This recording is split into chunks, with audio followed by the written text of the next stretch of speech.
Welcome to the Coaching Edge podcast with your co-hosts, Dr. Steve Jeffs and Erwin de Grave. Each episode, we bring you expert guests and transformative coaching insights. Let's dive in. Hello, everybody. Welcome to a new episode of the Coaching Edge podcast with your co-host, Dr. Steve Jeffs, and myself, Erwin de Grave. And today we have the pleasure to talk to Dr. Clare Beckett-McInroy. Hello, Clare. How are you doing? I'm good. Thanks for the invitation to chat together.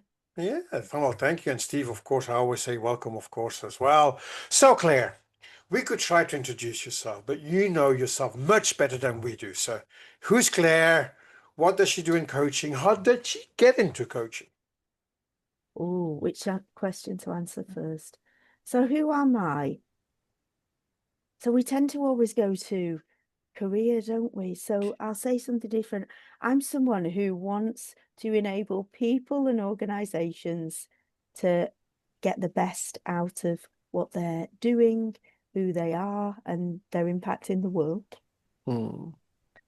I started out as a teacher of children with behavioural difficulties and mild, moderate learning difficulties, and then went into university applications and, sixth form, A-levels, IB, and that was in Bahrain in the Middle East in 1998. It's making me feel old, that. And then I moved into coaching. So a bit of a connection because Steve was in Dubai, I believe, at that time. And I was training in Dubai backwards and forwards from Bahrain with CTI Coach Training Institute. I shifted into MBA lecturing and leadership development. And that's what got me into coaching, really.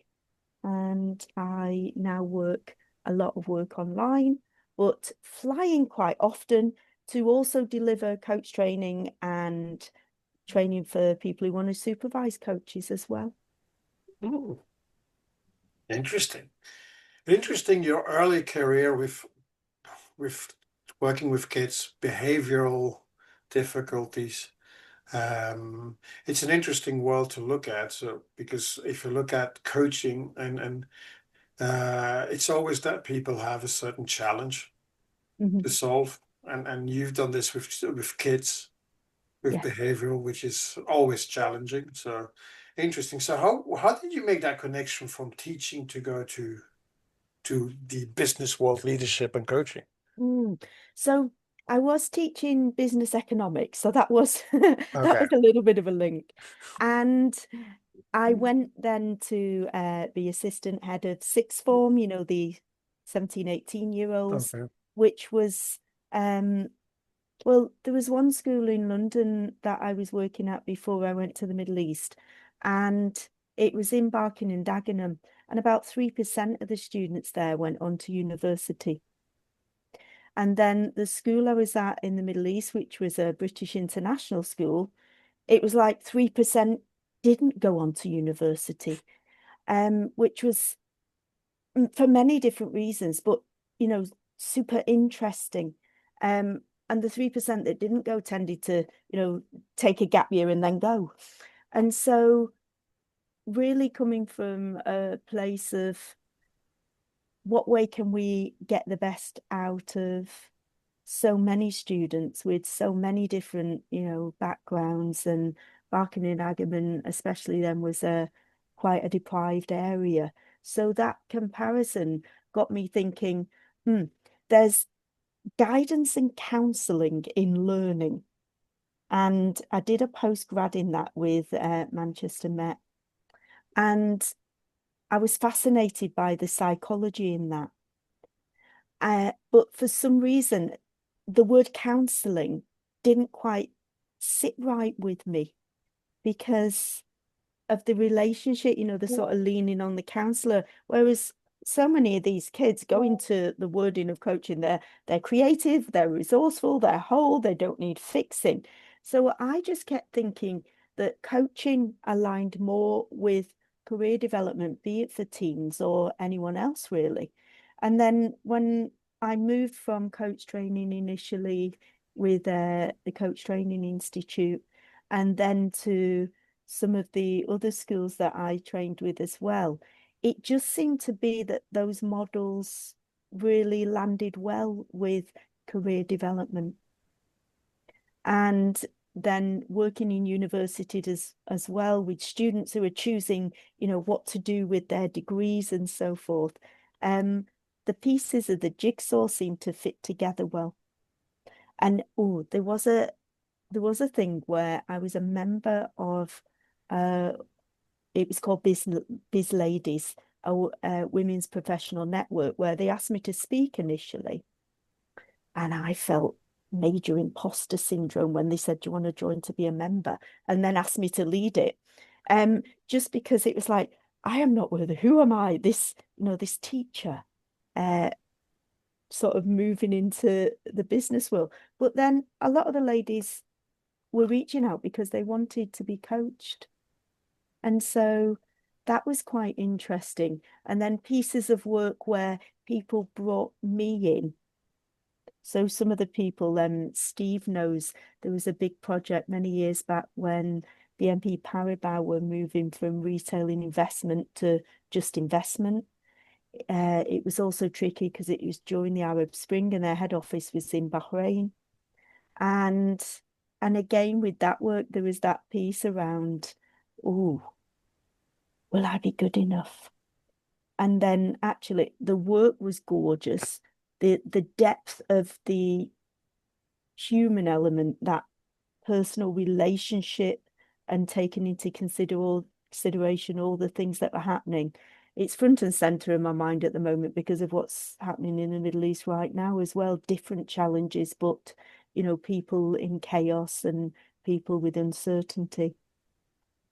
And so that piece of work as well, working with more experienced coaches, so much learning came out of that, which then could be, capture it and integrate that into other projects. I feel I'm rambling and I can't even remember what your question was. No worries. I want to come back. I want to come back to the point, to something that you mentioned, is about the imposter syndrome. Many people have this. And when you were asked to do presenting, so how did you overcome that imposter syndrome? So coaching, it certainly helped. So if I go back to when I was at school, I just could not spell. I was going to say smell. That's because I can't spell it. I remember my mum ironing on a Sunday evening and doing my spellings with me. And then the Monday morning, I remember one particular class, one teacher, that it's like how not to do it. Everyone stood up, and then if you got a spelling right, you sat down. So who was always stood up at the end? Yay, she's the star again, the one who can't spell. But it's here. I can still feel it. Fast forward a number of years, I left school with 2 Bs and 3 Cs. And it took me 3 times to get what is in the UK GCSE English at a grade C.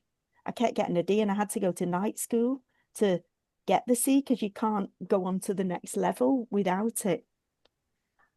Ironically, I then trained to be a teacher. And one of the modules was about learning difficulties. And the lecturer saw my essay and he's like, do you want a dyslexia test? Oh, I didn't know I was dyslexic. I'm not sure when I was at school. It was in its infancy in terms of teachers' awareness of it. It wasn't always on the radar. And then it was like, because I just thought I was unintelligent and a bit of a wally, really, even thick,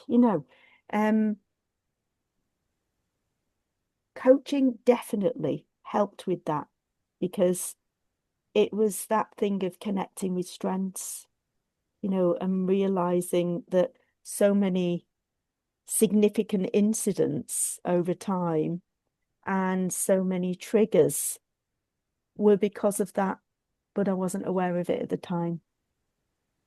Yeah, since then as well, interesting one. There's research coming out more and more about women and neurodiversity and the way at times of hormone changes, more needs to be done on it. But I remember when I was having my 2 children, and my dyslexia went worse, as well as forgetfulness and all the sort of things to do with sleepless nights and everything when they're born. But that was really interesting, and I didn't realize over time how significant that is until hitting menopause. And there's research that says that so many more women are having assessments for ADHD, etc. And it was interesting because my sister, for one, and many others have always said, you've got ADHD with you, you've had the assessment or not. And so I decided to, just because the indicators were showing during menopause, hey ho, there we are.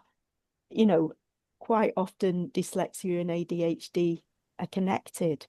But that was fascinating to actually, should I get the diagnosis or not? Well, because I'm someone who always wants to learn, I was reading the articles and everything around it. But actually it felt good, because it felt like it's okay. And if you look up on Google, most probably related to hormone changes, it does show up more at that time. Interesting. That's a really interesting perspective that I've not seen before. So my experience with talking about neurodivergence is almost, well, it's either there or it's not. It's kind of binary. It's like a, it's there and it's a diagnosis for life. But what you're speaking to is, well, yeah, sometimes it is, and there's also some variability where other things, lifestyle, hormones, life changes can change those things, or how they present or how they express. Mm. I'm seeing also a lot of research and talk about things like menopause, particularly in the workplace. I think there's a lot of stuff going on now in the UK around the laws of providing support, and making sure that it's discussed in organizations. And so I think this is a really, yeah, I don't have a question, but I'm just really curious to see what this brings. How does this connect to, or to coaching, particularly in the workplace? Mm. Well, I think definitely, the wellness agenda in organizations has increased, thank goodness, over the years. I've got some people who've trained with us, and they're in the States, for example, and they're coaching, like the platforms, the Better Up, etc. But this is specifically coaching online via insurance companies for organizations to support the wellness agenda. So I always have a thing of this may be a going round in circles, but I'll get there. Sometimes people go into coaching teens, and I always have this worry, child protection and all the other elements that are relevant there. And some countries in the world don't have quite the mechanisms for the social work and multidisciplinary approaches. It's not always quite in place. So I always have a worry, how qualified and experienced, not just the training, are people to be able to coach in that area. And I think another one for me is also ICF, moving into more posts around health and well-being coaching. And I sometimes think to myself, do I just worry too much? Or we can do a course, and that title of I'm a wellness coach, and that sounded really flippant of me, but my concern is it's, yes, the core competencies, and what else is there that's needed? Because is it just, let's say it's the menopause piece, there's so much on the medical side. I think the coaching should be around, here's the professionals who can support you with the knowledge piece. And the coaching is around the behavioural aspects and the skills, the coping mechanisms to effectively be fit for purpose and be at your best to do your work and the other parts of your life, you know, to be the best for family, to be happy and well in social life. And so for me, that behavior thing and the coping strategies are the piece where coaching can really fit in well. That's really interesting. You're talking around sort of almost where you started. It's power dynamics. It's guiding, counseling, expertise versus coaching and partnership. Part of what you suggested is there's a place for coaching as well as other experts. Um, and even in the framing of, I'm a wellness coach. Part of that is marketing and positioning, but a lot of what I see there is actual expertise being brought into the space of coaching. Now, as a trainer and a supervisor of coaching, what do you see as the advantages and disadvantages of expertise and coaching and like the complexities of all of that? How do you see that? How do you train around that? Mm. So I think what's important is, are we talking from a professional body's perspective? So ICF, EMCC, AC, and of course there's others as well, where, you know, if ICF's over here more on the agenda of pure coaching and the competencies have changed, and if I want to bring up a model or share an article or really light touch, share something that's useful right there in the moment for what's on point for our coaching, then that is fine now. Whereas people used to be almost scared to death of, I can't share anything about me, or I can't share anything about knowledge. So thank goodness we can all relax around that. However, for me, if it's really funny because I'm going back years now to makes me feel it makes me sound about 100, but my first degree was in home economics. So I'm actually about 130, which was in there as well, you know, obviously nutrition and other elements of what used to be within the NHS, the National Health Service. What were they called? I'm going to say health advisors because I can't think of the word. Which worked with specialists, the medical team and other element, you know, dietitian and so forth. But my thing is, if coaches are doing that piece, or if a coach is there with the title, like you said, the marketing piece, I coach around neurodivergence. And it's the knowledge piece of the way a neurodivergent person can learn what it is and ways to use their strengths, but also the piece around, yes, you should have breakfast and all those types of things that are super important for ADHD, for example. Then to me, that's training. And I feel that light touch, that's okay. But if someone's coming online and they're saying they're coaching me, but actually they're telling me, then how clear is that in the market? And of course, there is a place for that. But for me, grounded in the behavioral piece and the psychology, for me, that's where the coaching should sit. I'm listening to you and I'm listening to what Steve said and other conversations we had. And what you, as far I'm understanding what you're saying, and that's how I see it, at the end, it is helping the person, giving them a solution to something. And if it's a combination of coaching, training, and counseling, and giving advice and training or whatever, that's the way to go. And I think that goes to contracting, doesn't it? So I've trained in initially Henley Business School in supervision, and then I'm a bit greedy. But that sort of feeds my thing of I was not very intelligent in the past. So I've done 3 diplomas in supervision. The Henley one was generic, and then in specifically team coaching supervision.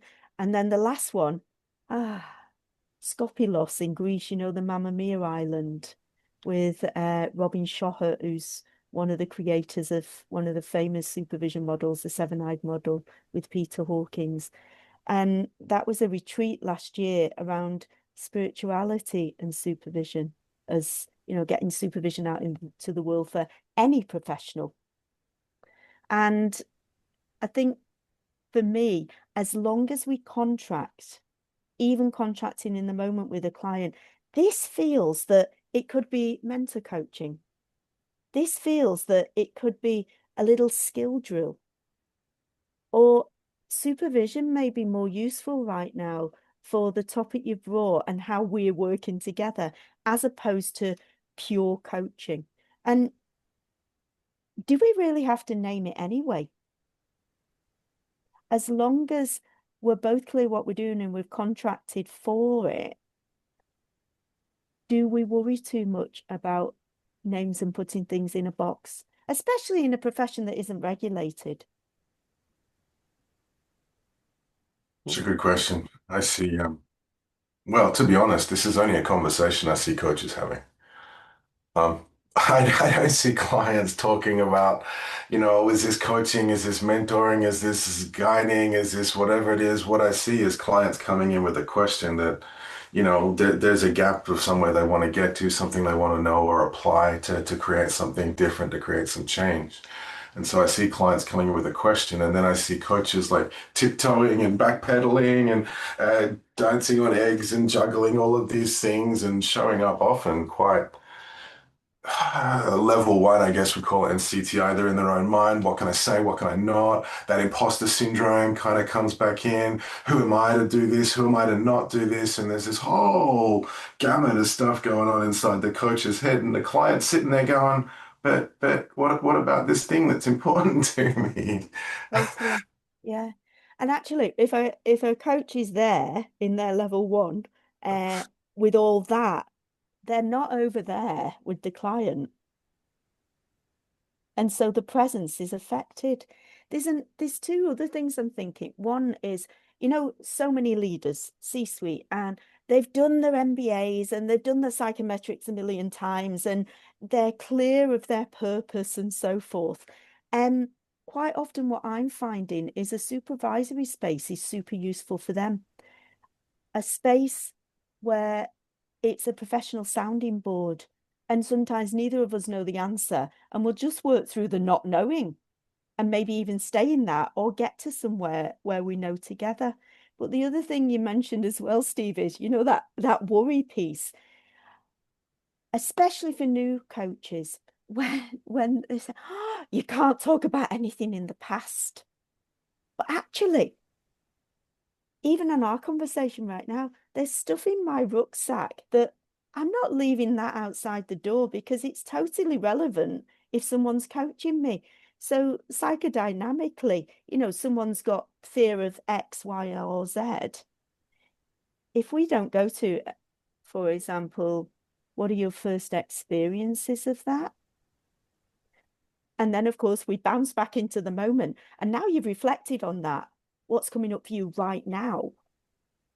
Then if we ignore the past, I don't feel we're coaching the whole person.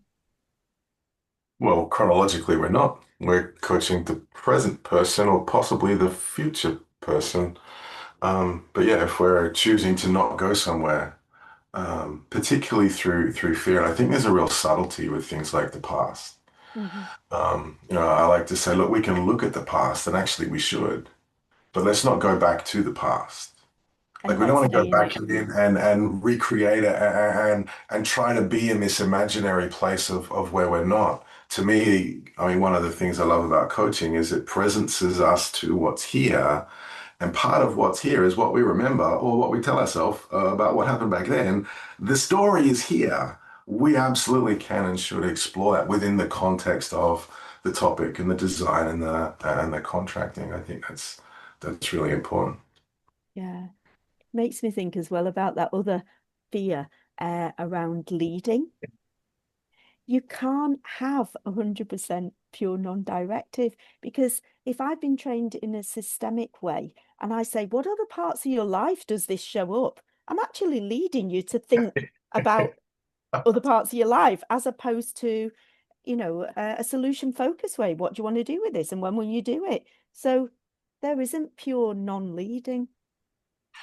There's not. It's a place I see coaches playing small and leaders getting stuck. And actually, Erwin, you and I have had conversations like this about, as a coach, when I show up with a client, I want to show up as a leader. I want to be responsible for myself. I want to have credibility and power in the relational dynamic. It's important for a client to go, I can partner with this coach because we can go places that I don't know about, that I can't see. I can relax in the face of the uncertainty of this journey because I can lean into this person. Ultimately, it's a question of what is being led, where it's being led to, and what does leadership mean in that context. But I also see this with leaders in organizations, which is what I love about where you pointed to, reflection and supervision. It's one of those things in this dynamic that we often grasp the first thing that feels certain. Coaches do it. Oh, let me go in there. I've got advice around that. I've got an answer around this. Or leaders, we do the same thing. We jump onto something and we take the team. But to be able to step back and to sit with that uncertainty until we've listened, we've heard. Like, I love the part that ICF, competencies around contracting and design and where are we going and what does success look like? Like, let's all get really clear on what we're trying to achieve so that we can work together in that direction. But that takes that permission to pause or silence some of that narrative, to be willing to not know and listen with still that agenda of, well, and we've got to get somewhere. And I can contribute to it once I know what's going on. You're making me think, Sunday morning, I was doing a session for Qatar Financial Centre because I used to work there as an internal coach.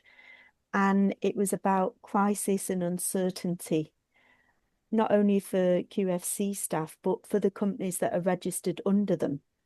And there was over 70 on the call, and I think there was over about 65 when we closed the call. So clearly on point right now.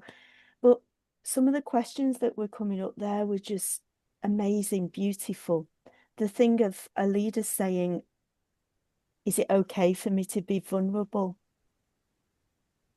And I don't know the answers. And my people are asking me for the answers. That type of conversation is great. But the fact the leader could speak out in front of the other people on the call, the irony, they were being vulnerable. So, hats off to them. But then the other thing that came up is that thing about, handling chaos and uncertainty as a team. So at team level, what are we feeling together? What way can we acknowledge individual experiences, even somatic experiences, what's going on for us in our bodies right now? But also, where are we at team level? Sort of naming the energy in the room right now. And, some people would go, oh, this is like woo-woo stuff. But actually, any teams we've worked with recently, they get it and they're able to connect more at a human level, which is just beautiful, isn't it? I think that's the strength of teams. What happened in the past, we're just looking at the expertise or knowledge of the person. And if you look at teams and what you said, Claire, I see this more and more, that you have the knowledge and expertise, which is really important for a team. But what are the strengths and the weaknesses of each one of them so that you can find the right mix to make that team the strongest possible? And then you're talking also about what's the mental piece of each one, because if everybody is happy and focused, the team is much stronger. And then what's the energy, what brings everybody to the place, which makes it really going forward. So it's where the capacity or the capability of a leader is so important, to see all those different aspects and bring them together and make a Lego structure of the team to make it really work. Yeah. and even more complex when it's a team of teams. And so you've got those different elements as well. Yeah. That focus on what way are we behaving together right now, but actually, what way do we need to be behaving to serve all the different stakeholders? The place that see gets this. Go ahead. It's a place that gets forgotten is that reconnection to and realignment to purpose. Totally. You know, I mean, that's part of what I hear when we use the term woo-woo. It's like, oh, like, yeah, but well, what is it doing? What's it in service of? Where are we going? Why are we even doing this? And Erwin, as you were talking to, you know, that definition of synergy came to mind, where it's more than the sum of its parts. And we often focus on the parts. I mean, that's very structural, very task oriented. We cascade, we waterfall KPIs or a strategy, we take it, we cut it into parts. But actually, if we don't actually look at the more, we're never going to have it. And that's when we bring the parts together. And that's where you're inviting us to look at whatever level of analysis we need to look at. Look at the individuals, look at the dyadic relationships between individuals, bring that together at a team level, team of teams, all the way up, organizations, communities, nations, and beyond. But I think to be able to give ourselves permission to look at each of those levels and all of those levels that are important to what we're doing. I think that's something that we often forget to do because it feels too, we increase in uncertainty as we go up that chain. Definitely. Yeah. And I see that certainly happening in a very short period of time in sports and football, for example. If you have a game, you have a team, you have 11 players, but then you have the trainer, you have the ones on the bench. And how do I make that? It's a competition, but in business, it's a competition to your competitors and in the market. So it's the same. But how very quickly, in like 90 minutes, how quickly a game can change from one end to another. And one is somewhere like has a bad attitude and that influences the whole team, and the whole team is like influenced, and how that a leader can come in and make those changes. And it's very interesting to see those what we're talking about in a very short period of time, those dynamics happening. And you're making me think as well, Manchester United, close to my heart. My dad used to play for them and scout for them, but there's another story. And new manager recently, what a shift. How on earth can it happen? There's got to be more research done on this type of thing. How on earth can it happen? The same people on the pitch, new manager, and a very different energy. Fascinating. So relevant to organizations as well. You get a new leader, a new CEO, a new something, or a new individual that shows up in the team. It doesn't always have to be the person with accountability or responsibility for the team. That one person either leaving can shift the dynamics, or coming in can shift the dynamics. And, you know, here I am talking dynamics, which is a fancy word for how it feels in the team. You know, this is part of what we do, is we change the language of what we're comfortable exploring, but it doesn't mean that it's not important. Interesting when you say about, you know, when people leave as well, and there can be ghosts in the system because the team hasn't moved on. It's like that person's still in the room with them and still making decisions despite the fact they've left. Fascinating stuff. I have a lot of clients that'll say that. It's like, oh, I heard your voice in this scenario, or this thing was happening. It's, oh, I heard you asking me the question, and I could take that on board and respond differently. So it can absolutely be a positive impact as well as a negative one in many cases as well, where we do hold back. But again, paying attention, how are we showing up? How are we behaving? How are we interacting? And how is that contributing positively and negatively to what we're trying to achieve together? Great questions, not just for coaches, but, you know, also for leaders and those of us in teams. The other thing I love, I just love team coaching so much. One thing I love, team and boards, getting them to look at their process. What way do we work together? What way could we be even more efficient, effective to save time? In this meeting, observing them in business as usual. And at the end, what way could that meeting have been more impactful? What would you have to do? What would the team have to do to make it more in service of your purpose? I think that's a role that I personally feel needs to be spotlighted and much more present. Again, coming back to football, that's inherent in professional sports.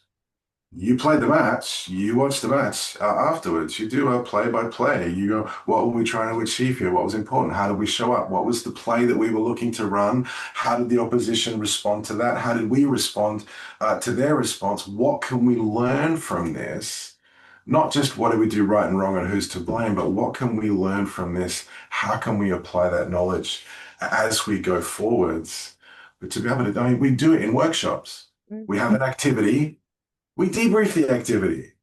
We forget to do that debrief component in life, again, in the meetings or supervision for leaders. It's a really great opportunity not just to be looking at getting new information or solving next level problems, but to be able to consolidating and polishing the foundation of how we lead so that we can be ready for those next level impacts that we're dreaming of. And great analogy, because the football one, teams obviously also dissect what the other teams have done, and the other players, they observe them as well after the match, slowing down the tape. So benchmarking, where are we as a team compared to other teams in the organization, other teams in the same field, you know, the health sector or the finance sector? That's super cool stuff too. And you're pointing to preparation there as well. I was watching an interview with Steph Curry the other day, and the research that he does on other players that he's about to play. What are their habits? What are their trends? How are they likely to show up? What are the plays the team is likely to run? How do I be intentional and deliberate about preparing for that next event? I mean, we've spoken to a number of people on the podcast about this. Not being present in life. We get so busy rushing from one thing to the next, to the next, to the next. But to be able to stop and go, how do I want to show up? What am I expecting? What do I want to be able to, choose differently as we step into this? That whole, the visualization of leadership before it happens is another opportunity. So I heard it first, or read it first from Eric Dehan from Hult Business School. So he names it as preflection, like looking through the window of how does this need to be? And I think a great thing, whether it's teams or one-on-one coaching, fast forwards, getting them right there to practice what way they want to show up, have that role play conversation. And the research shows that if they do that in the session, they're more likely to do it out the session as well.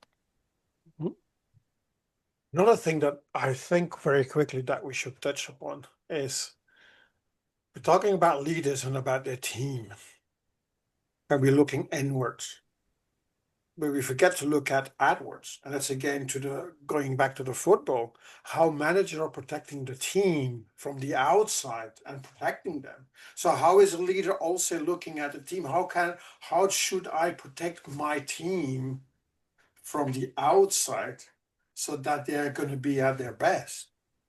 And we sometimes forget talking about that.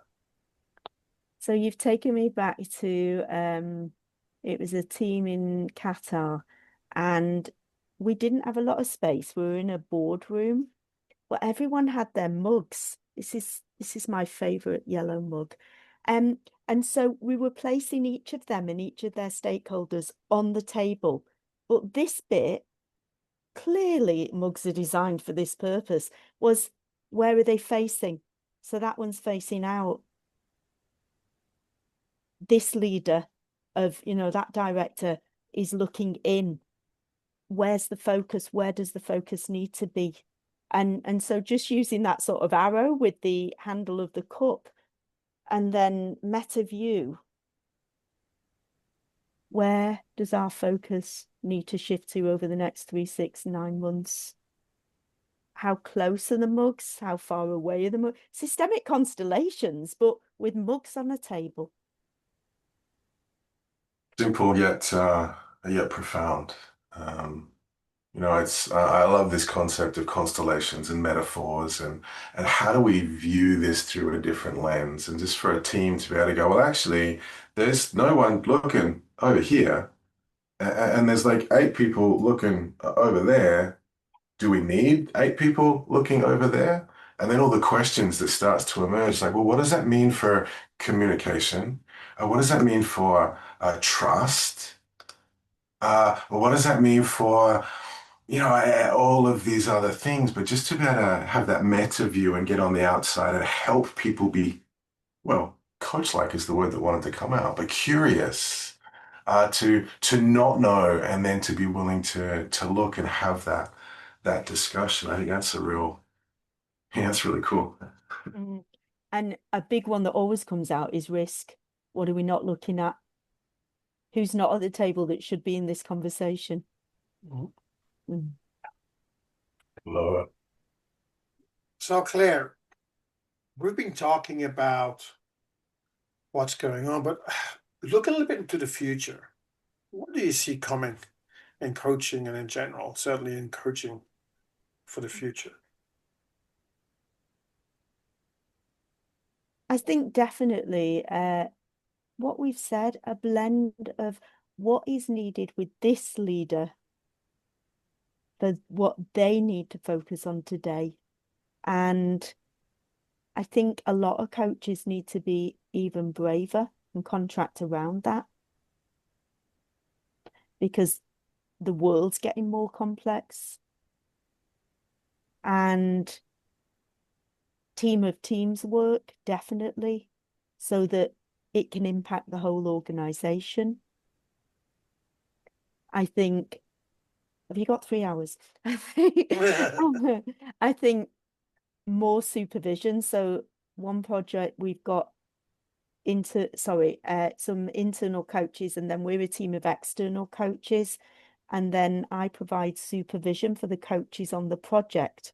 But what we've contracted to do, not only with the coachees, the leaders, but also with the organization, is to feedback high level, obviously no names, what we're hearing about often from those coaching conversations. So, for example, not to pick on procurement, but, oh, procurement's taking too long and it's really slowing down. It's an oil and gas company. Sometimes things are not moving as fast as they could because of procurement.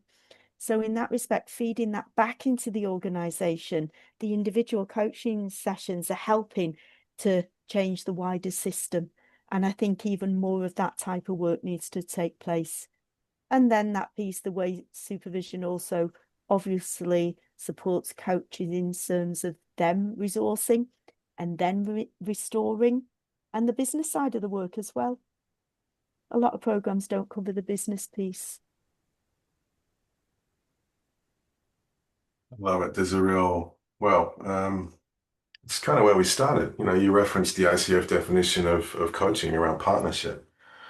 And it's a different level of partnership that you're speaking to. There's partnership into integration and interaction between the client and the coaches and the coaches, the internal coaches, the external coaches, with the supervisor, back with the organization, with the system. And there's also this relational dynamic around, when do we listen? When can we speak? When can we contribute? And what's needed in the larger system? And that articulation or request of courage and bravery to be able to let go of what we think to be able to show up in service of what's needed now, I think feels really important. Particularly given the levels of uncertainty that you've referenced, and we don't know, we never know until we come together and then move forwards together. I'm thinking 2 things. One, and I think it came from Peter Hawkins, ABC, always be contracting. And then also having a space for grace. Love it. What a moment to pause as that settles, have a space for grace. Great. On the coffee mug, so we can make sure that's part of the team constellation. I love it. Well, Claire, thank you for an insightful, inspiring conversation. For those that would love to learn more or, connect with you in some way, how can people find you? I'm there on LinkedIn, and I put posts on Facebook, and the website's www.beckett-mcinroy.com. Happy to chat. Well, thank you very much, Claire, for this graceful conversation, to get back to the word of grace. So thank you very much. And everybody else, thank you very much for listening in. And until the next episode, take care. Bye. Thanks for tuning in to The Coaching Edge. Until next time, keep coaching and keep growing.